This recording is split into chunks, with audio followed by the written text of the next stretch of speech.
Hello, and thank you very much for watching this video from CEO Mentoring.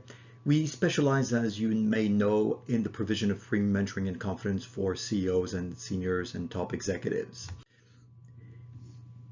In the previous two videos, which you might have watched, we have gone through how to tell if you need a mentor. It's an 11-point checklist and the opportunities for you to understand whether you need a mentor to be able to build your business, whether you are an aspiring CEO or current CEO or top executive. Please do stay with us till the end because we've got a little bonus which we believe will be extremely helpful in you progressing. As we mentioned in the previous two videos, we're covering whether you would be facing a new unexperienced issues or new skills.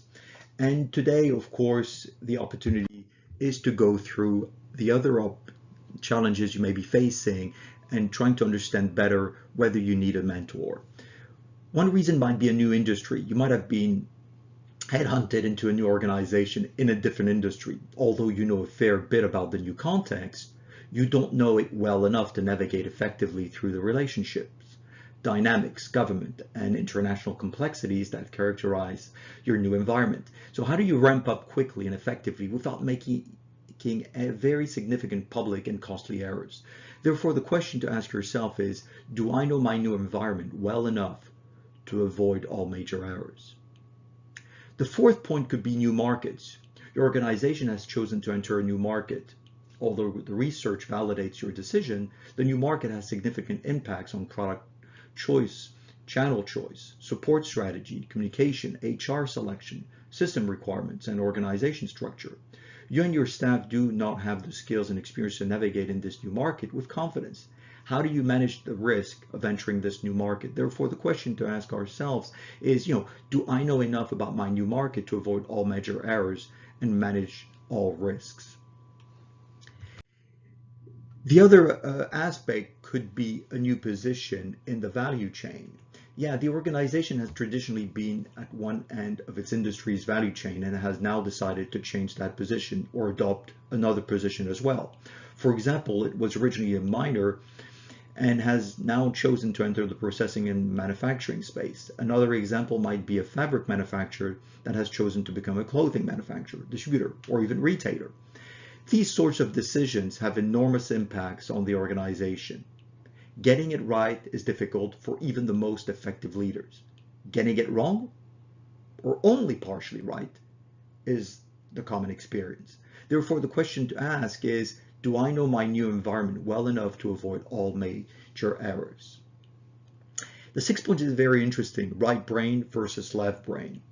If you're the CEO of an engineering company, are you having trouble getting your marketers to think the way you do? If you are the head of a design house, are you having issues with your accountant? Do you know whether you are right or left brain dominant? If you have preference for details, predictability, and insist on evidence, then you'll probably have a left brain preference. If you see the big picture, don't like being consumed by details, and can handle ambiguity without stress, then you probably have a right brain preference. If you're having trouble communicating with people who appear to have the opposite brain preference, then you may require help in understanding how to do it. Therefore, the question is, do I have an issue in communicating with some of my staff, particularly those having opposite brain symptoms? Now, it's about new stakeholders. Well, the government has recently introduced regulations or legislation that now impacts your organization when it was never previously involved. How do you adapt your organization to cope with the new environment? How do you now manage relationship with the government? It appears that shareholder activists have entered your organization share registry. How do you do it now?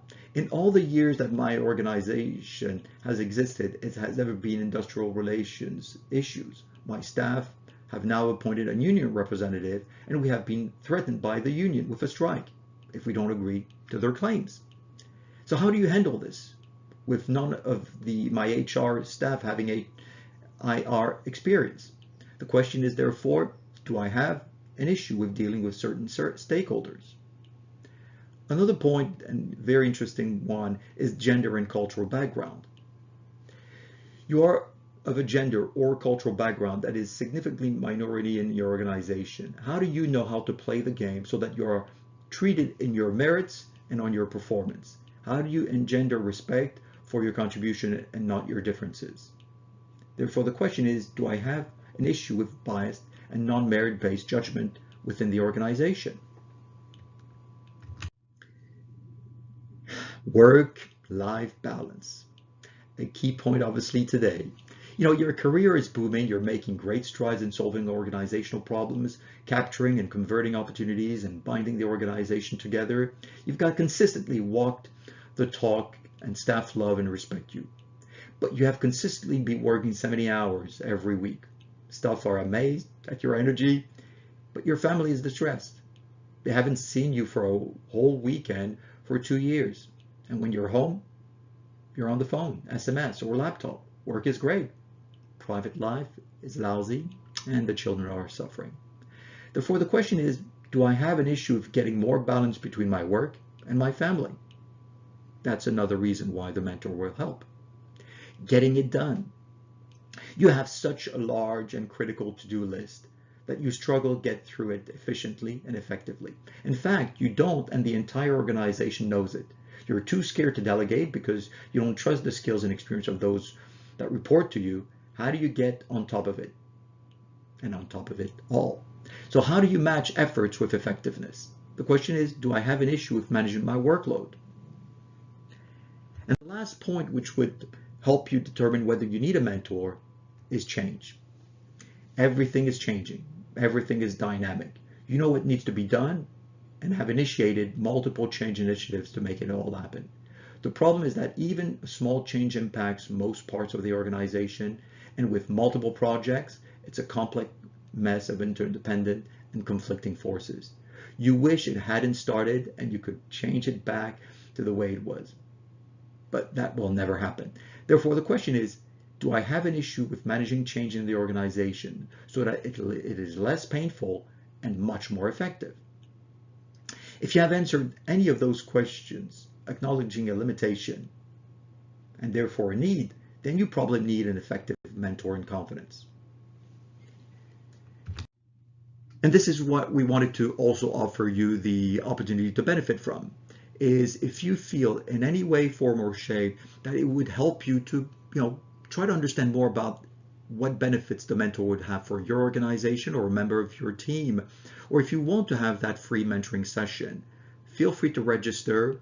The link is on the screen, and we'll be welcoming you and have that conversation at a time of convenience. Otherwise, feel free to visit our website at any time and connect with us. We're only an email away, and looking forward to helping you grow and work on personal and business growth. Thank you very much.